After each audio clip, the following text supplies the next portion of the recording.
Warriors, this is the Spartan Underground. And now, your host, James 300 Foster.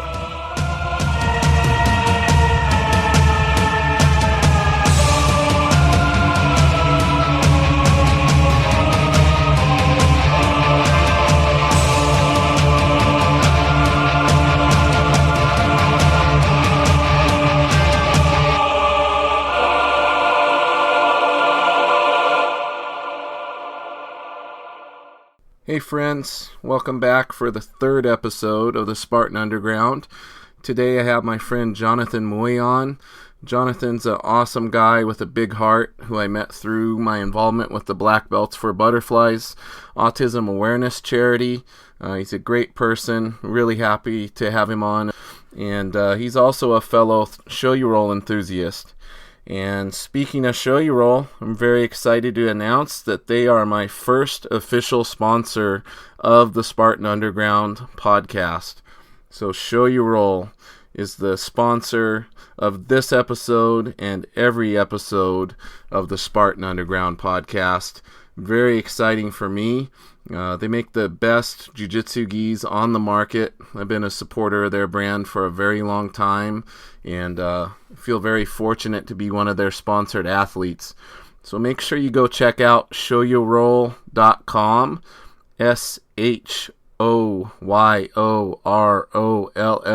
shoyorol.com. Sign up for their newsletter and keep track of what they have going on for 2016. So, on to the podcast. Hope you guys enjoy. Hey everyone, I'm here with Jonathan Mui, my friend. Did I say it right, Jonathan? Yes, that's correct. Like muy bien? Exactly. Right. How appropriate. How are you doing tonight, man? It's great to talk to you. I don't think we've talked other than Facebook since I saw you, was it when we were in Connecticut for the Black Belts and Butterflies? Absolutely, yeah. We definitely haven't had much opportunity to talk to each other other than Facebook chat. But, it's always great getting in a conversation with you, whether it's through chat or in person. Well, I know you've been real busy, too, with your real estate venture. You just became a real estate agent here not too long ago. Yes, that's correct. I've been in it for about 5 months. Definitely a huge learning process. And every day I feel like I'm in a whole new environment and just trying to take everything in. It's a lot like jiu-jitsu, isn't it? Exactly. I would strongly make that connection in terms of being exposed to different techniques as well as in real estate, different aspects of real estate. How's the market doing right now out there? You're in New York, right? Correct. New York City, right in the middle of it all. Quite busy, to be honest, for, I would say, the more established agents. Being newer, it's a little bit tougher because you do have to establish your reputation as well as your clientele, which can take a while depending on how you get there, if you have the right connections, if you do the right marketing, being with the right company. There's a lot of aspects to it that I'm learning. You heavily involved with the social media as far as your real estate marketing goes? It's definitely something that I believe I could do more of. Starting to kind of learn how to actually utilize it and put it into my real estate marketing. At the same time, you kind of don't want to just put random information out there that doesn't really connect to clients. So part of it for me is actually learning what clients want to read about or see, stuff like that. And I don't want to just put out random articles or information that doesn't draw any sort of traffic. Right. I guess the main thing is, are you enjoying yourself with it so far? I love it. It's definitely the career that I could see myself doing for the long run. My main criteria always has to been customer service related profession. I've always been in sales, and naturally I felt this was a good fit for me. Now, obviously we met through jiu-jitsu, so I was trying to think back today, kind of the Did we first meet on Facebook or was it in person? It was definitely on Facebook. When I was first getting into jiu-jitsu, I started doing a little bit of research just to figure out what people in our weight group, I guess their game, what they like to do, I guess different styles, and came across you. I believe it was actually through a friend that is in my gym that I train with, who I'm not sure if everyone else knows, but we are a part of the same affiliation, which is the Lotus Club. Yeah, you're under the same lineage that I received my black belt under. Absolutely, and So that's that's cool. That's a really small world. very, very, and I think we've established that the jiu-jitsu world, being how big it's getting, in some one way or another, somehow everyone is connected. Yeah, it's really crazy. I don't know if you listened to my podcast with Julia from Mission 22 yet, but they actually had family right in the same city that my school is in. Yeah, I did get that, and it's amazing, and yeah, it's unbelievably how small the world really is. Yeah, most definitely. And then I know we you know, uh, kind of established more of a friendship through our connection with black belts for butterflies and Rich McKeegan and being involved with that cause. So it was really cool to have you out and get you to be part of that event that we did last. Was that in April that we did that? I believe so. Yes. Yeah, that was out in Connecticut. Really great cause. Just an honor to be involved with it, and really cool to see everybody come together like that, and kind of showed me where you were coming from, and us big guys, we have big hearts, so it was really made me think a lot of your character, and seeing you out there supporting the cause was really cool. Absolutely, and thank you for the kind words. And I feel strongly about you in regards to that aspect. But it is great what Rich is doing out there in Connecticut, specifically for black belt for butterflies, and just being able to use jiu-jitsu and such a great tight-knit community to raise awareness for his organization, which is also raising money for Dylan's Wings of Change. Yeah, for autism awareness and everything, it's been huge. Exactly. And, through that event alone, I think I've built friendships and bonds that will last for the rest of my life. Yeah, same here. Yeah, it's amazing all the connections you make, and it really still impresses me how, you meet so many good people through jiu-jitsu. It's just really, really mind-boggling. Absolutely. And I guess as we're noticing now, there's a lot of other organizations that are coming out, which you've touched upon in your other podcasts, and some others that you haven't yet. But in one way or another, we're all connected, and it's a great thing that everyone's willing to help one another. Yeah, and I say the more the merrier, right? Exactly.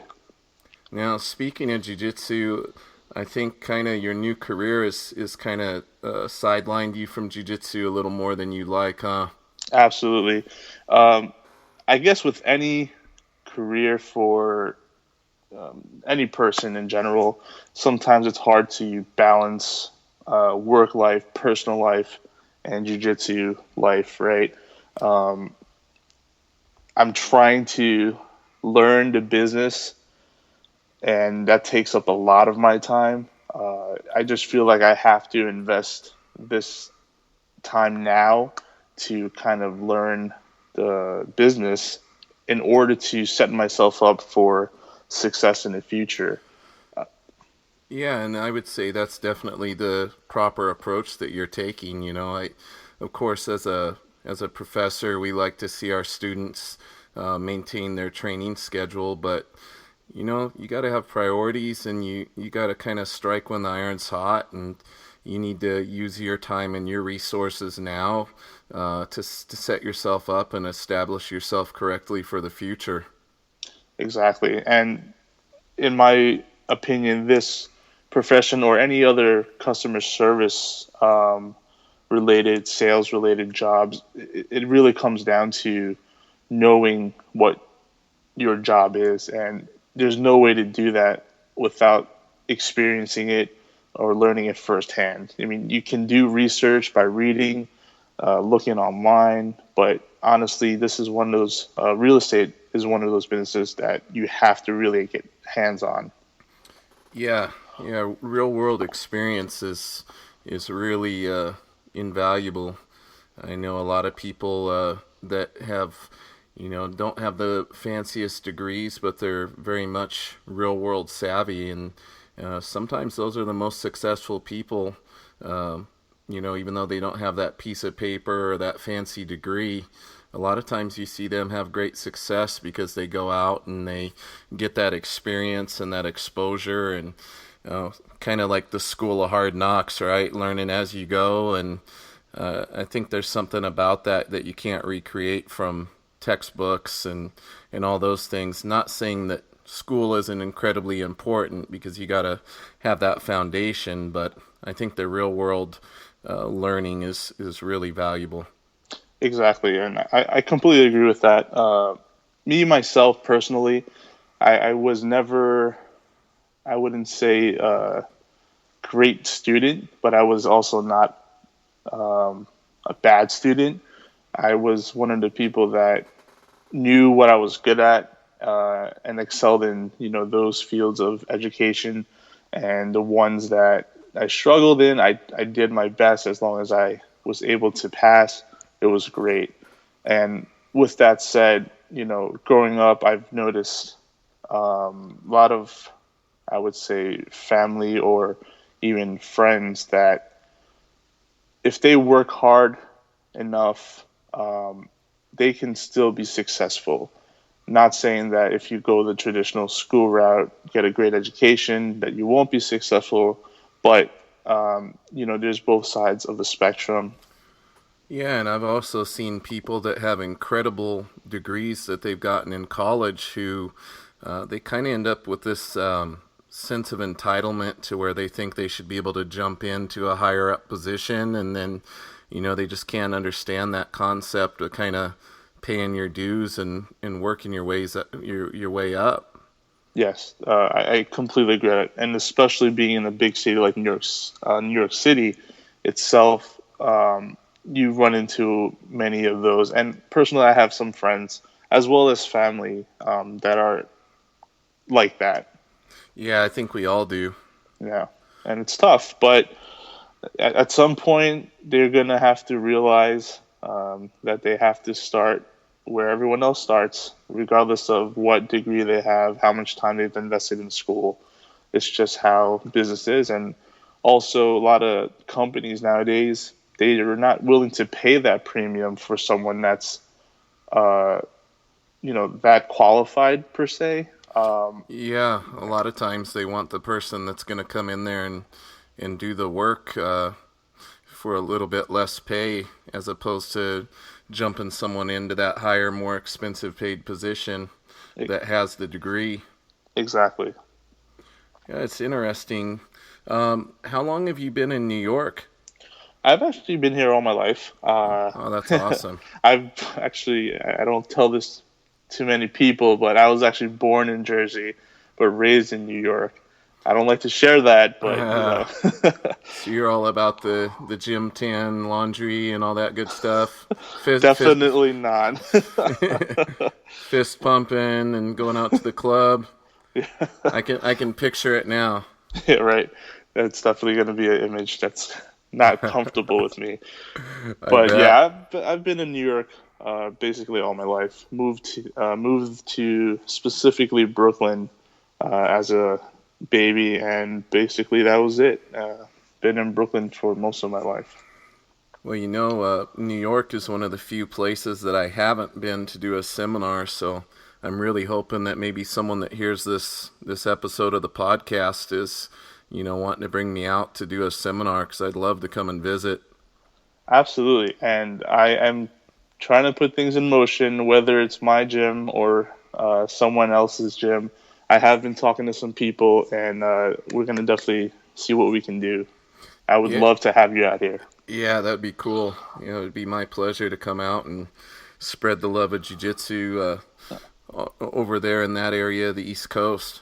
Exactly. And that's one thing I think we're missing here in terms of East Coast. I don't know, like I'm not into politics of jiu-jitsu, but it doesn't seem like a lot of academies or gyms are trying to bring out West Coast black belts, brown belts, whoever to do seminars. It just seems like maybe they're content with the talent that they have already on the East Coast, which there's already a lot of, but they're not actively seeking, people from the West Coast or just anywhere else in general to come teach seminars. Yeah, it's interesting. It's different everywhere. Sometimes seminars are very hard to put on, and a lot of times for people, it comes down to either a money issue or a lot of times maybe their association or affiliation isn't that open to having people from other affiliations come in and teach seminars. It's kind of interesting to see how closed off some areas are. Not to say that's the case there, but the more I travel and do seminars, I find it interesting how sometimes, certain schools can't come and support because their instructor or the head of the affiliation is telling them not to go outside their own school and not to support seminars if it's at another rival academy. I really think that limits everybody as a whole and limits jiu-jitsu as a whole. Absolutely, and I agree with that. And like I said, I don't know much about the politics of all that, but it is a clear representation of certain schools that have that closed-minded belief that they can't go to other schools for whatever the case is. And I completely do not agree with that. Yeah, really, in the end, ultimately, they're the only ones that it hurts and limits. So, that's kind of a personal choice. I think I'm seeing it go more in the direction of openness, though, as I've seen, jiu-jitsu change over the years. It seems like that's getting a little better, and we're seeing less and less politics and people being more open to cross-training with people of other affiliations. So I hope it continues to keep going in that direction, and that some more, higher up people in the jiu-jitsu community than me come out and speak out on that and the importance of getting out and expanding your knowledge and training with other people. Yeah, definitely, and I do agree with that. Well, you're just being too agreeable. I'm a very agreeable guy. I like it. I like it that's I think that's part of why we're also have that connection. We do feel like we have the same thoughts all the time. We agree on a lot of things, and I think that's why we connect very well. Yeah, I think we agree where it's important, right? Absolutely. Things in the areas that are important to us, and I just really enjoy your friendship, and a lot of people don't know this, but we had a little group that we started on Facebook called the Show Your Roll Ultra Heavy Squad. We should probably talk a little bit about that. So I kind of started it off as a group for the bigger Show Your Roll enthusiasts who wear size A5, and a lot of people don't know, but the A5 is actually one of the harder sizes to get a hold of because, from a sales standpoint, not as many people buy those as they do like A2 and A3. So my idea with that group was to start it up and kind of get a little group of us guys who all wear the same size together so we could, kind of help each other track down gis we were looking for and things. So, and then, of course, you were one of the first guys on there, I think. Absolutely, yeah, definitely. That group definitely is, I guess, a better way for us to help each other out, being that we're in the biggest size and probably one of the hardest sizes to find, given the supply is very low per style that they produce. especially in the older styles, it was even fewer quantity wise. Yeah. Sometimes one, maybe two at most, um, up until maybe past or recently the past 2 years. That's when they increased that quantity size, if I'm Yeah. not mistaken. Yeah, I think so. And I'm actually broadcasting here from the Show You Roll vault, my sacred Show You Roll collection, and I think I have 5 or 6 of those models where it's literally the only A5 that was made. So I think a lot of people assume that maybe there's more of that size, but actually there's less. Probably because it takes more material, right? Absolutely, that's definitely one of the factors.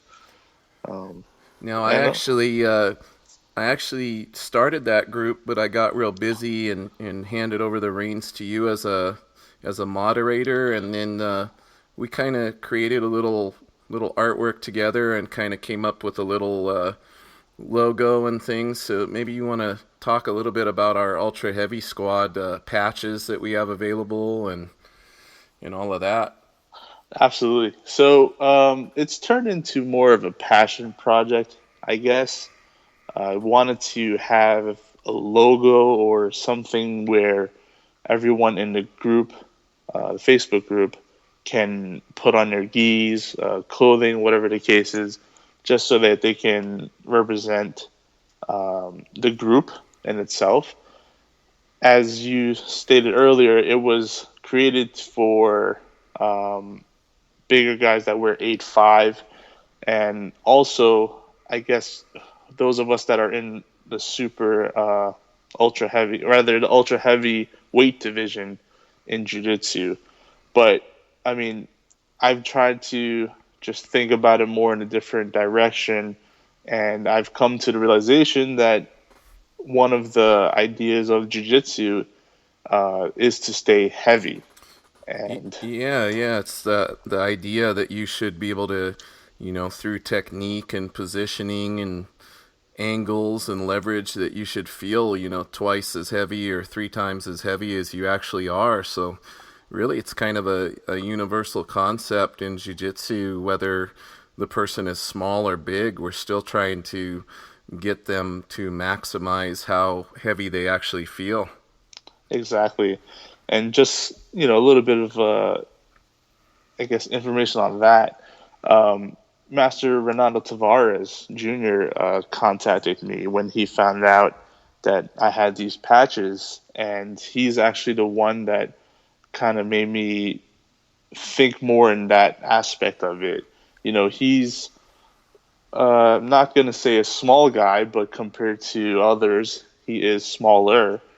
But from what I've been told through others, people that's taken his seminars or people that know him personally, when he's on top and applying that pressure, it's what I've been told ridiculous how much pressure he can put on someone. Yeah, Master Renato Tavares definitely knows how to place his weight, and he's a smaller guy, but you definitely wouldn't know it by the way he feels on top of you. That's for sure. Some of his passing stuff he shows is amazing, just how he can place the pressure. Exactly. So And that's really cool that he reached out and wanted a patch. exactly. And he's a big supporter of us too. He's always asking, if we have any other gear coming out. And to that, I am planning to release some shirts, possible hoodies, in the following year. So everyone that's interested, be on the lookout. But Yeah. I know people are already asking about that. So, just so people can keep track of what's going on, what's the link they can go to on Facebook to keep track of the Ultra Heavy Squad? so the link is actually facebook.com / ultra heavy squad. Cool, nice and simple. Exactly. I figured I had to come up with a link where anyone could just find it, and it's not going to be some complicated link. Yeah, and anybody can get on and like that. That's separate from the actual group that we were speaking about. So, to be a member of the Ultra Heavy Squad group on Facebook. You gotta be a size A5, and you need to only wear show your roll. That's kind of our specifications on gaining entry, but the most important one is that you have to be a decent human being. Absolutely. And I would say definitely need a referral too from someone that's already in there. I've had a lot of people actually apply, but no one has really recommended them, and unfortunately I've denied them. Yeah, and I think that's important to keep that quality standard up, and just to make sure that the right type of people are involved. I know I've received a lot of sponsorship applications for the podcast already, and as tempting as it is to get money from people that want their name to be at the start of the podcast, I just really have to sit back and check my references and make sure that it's a quality brand with high principles and good people behind it. So with that, I'm very proud to announce officially on here that Show You Roll is the first official sponsor of the podcast. So I thought that was pretty awesome. That is amazing, James, and I'm so happy for you. As you know already, I've been excited to find out that you were starting a podcast, and I'm your number one fan, and I'm not ashamed to admit that. Well, I appreciate it, and I was actually, I'm actually really taken back kind of at the early popularity of the podcast already. It's kind of, I don't know, for whatever reason, I was a little nervous that people weren't going to like it, but we had a pretty overwhelmingly positive response here over the past 48 hours with the first 2 episodes coming out. So I couldn't be happier. It's like I was telling Jeff Perez last night. I guess I'm committed now.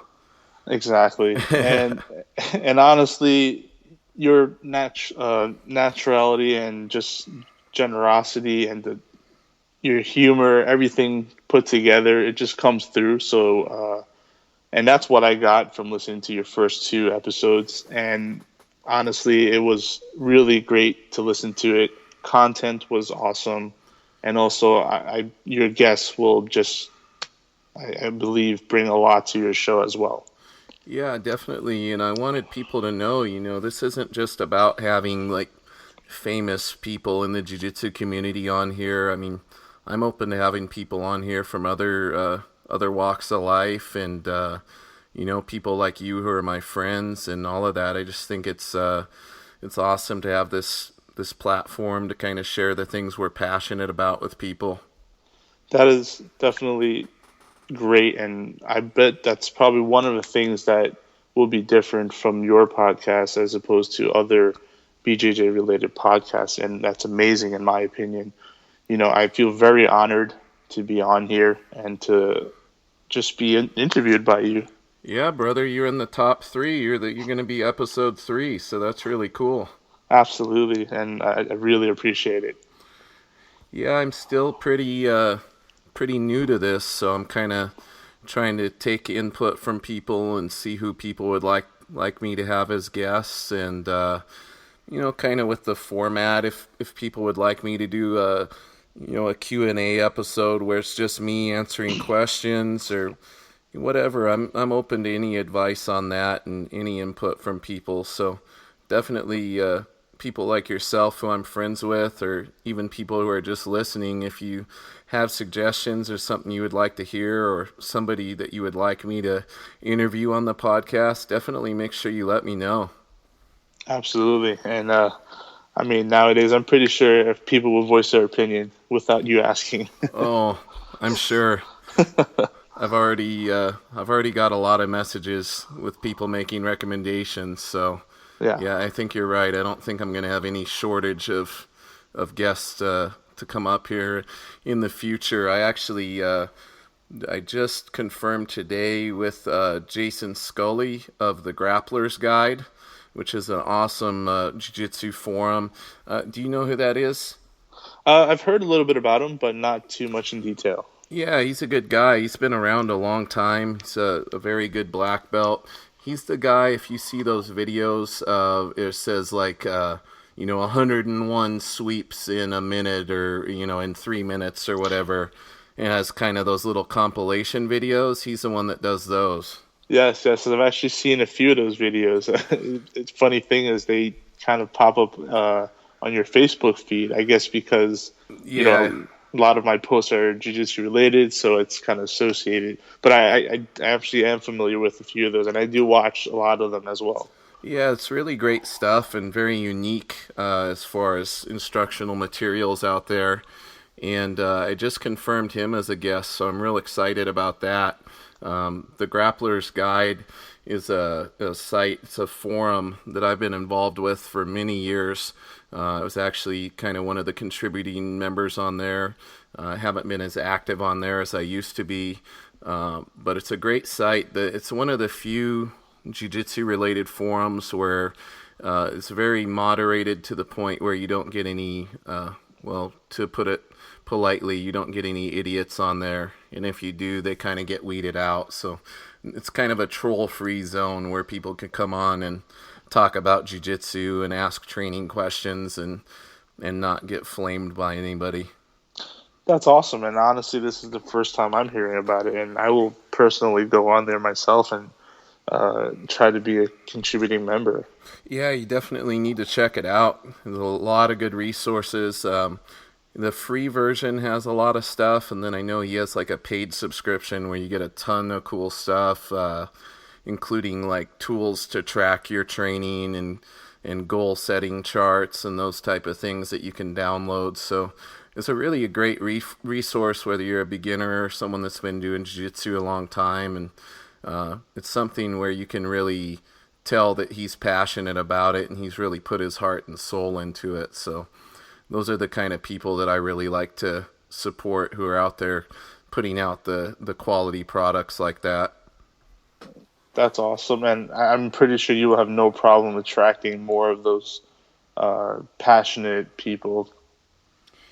Definitely, and the one people keep asking me about that I am going to have on soon is Master Renato Laranja.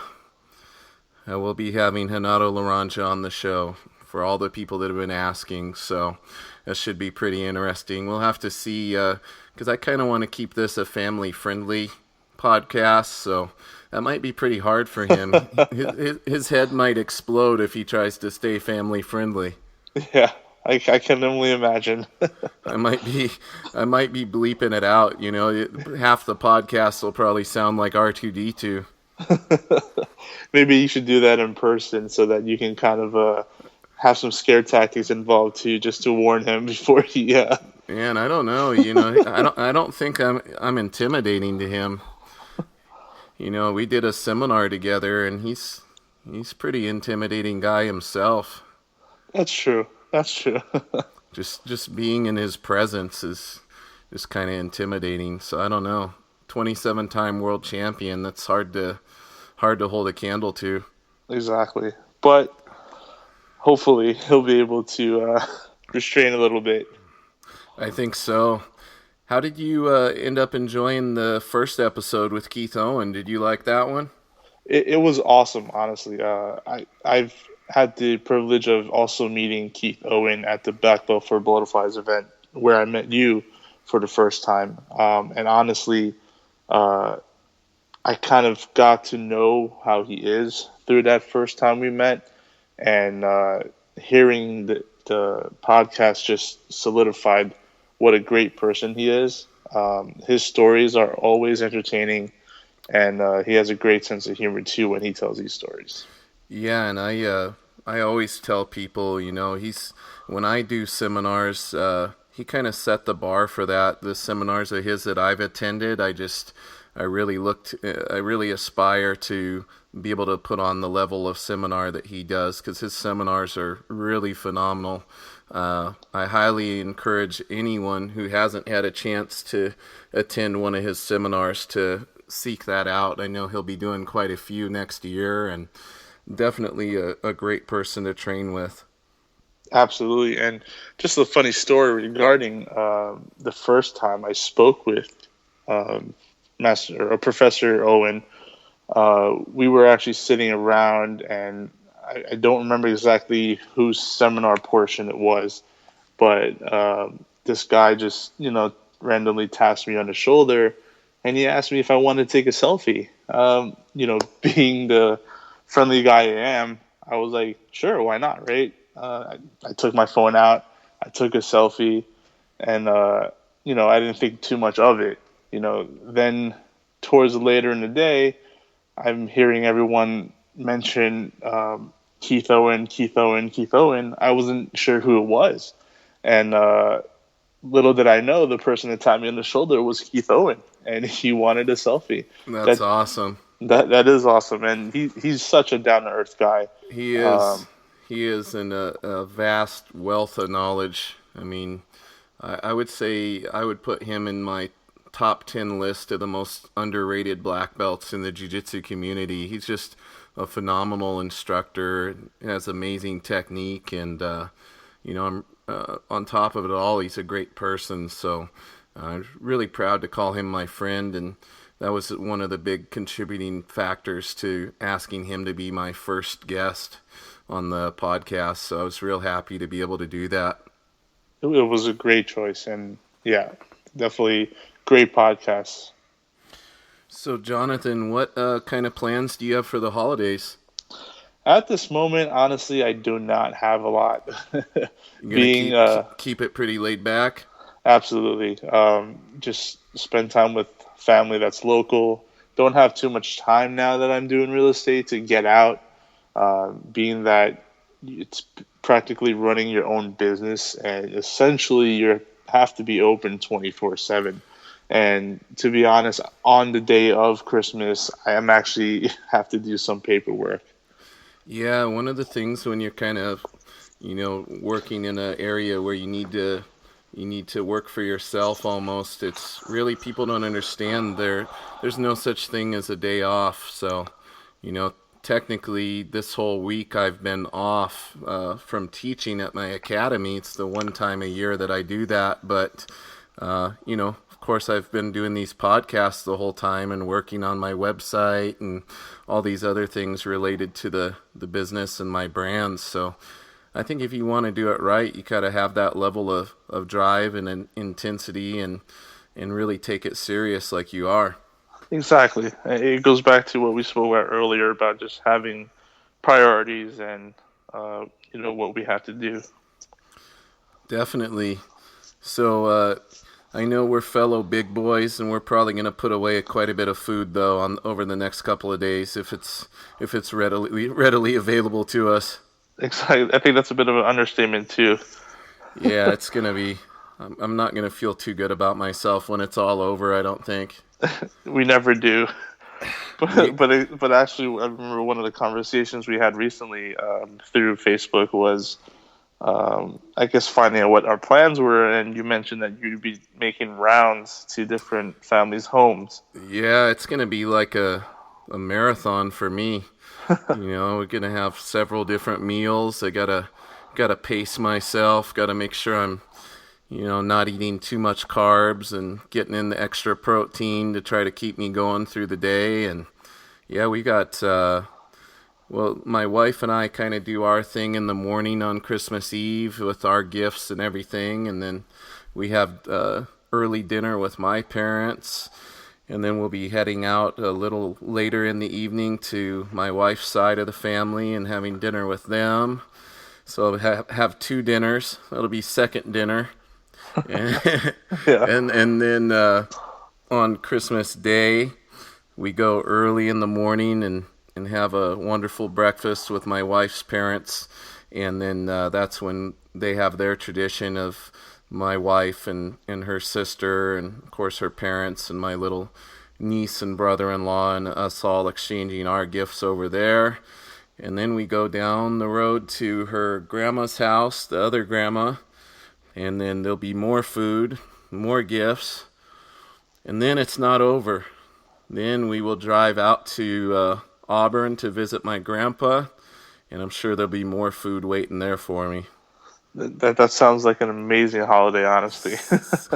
Yeah, it's great. It's as busy and as stressful as holidays can be. it's really great to be able to see the family that you have and kind of cherish those moments with them, and of course eat a lot of great food too. Absolutely. I feel like that's probably the best bonding time you have with family. It's honestly over food or at the dinner table. Yeah, it really is, and I think the older you get, the more you learn to appreciate the time that you do have with the people in your life. And I know for me, I only have the one grandpa left in my family, so you definitely learn to cherish and value that time that you have with each other. Absolutely. I mean, for me myself, unfortunately, I haven't met my grandfather on my father's side, and Right. I've only met my grandfather on my mother's side as a toddler, and honestly, I don't remember that. All I have is pictures. Yeah. Um, but absolutely, I do understand the value of cherishing the time you have with your family.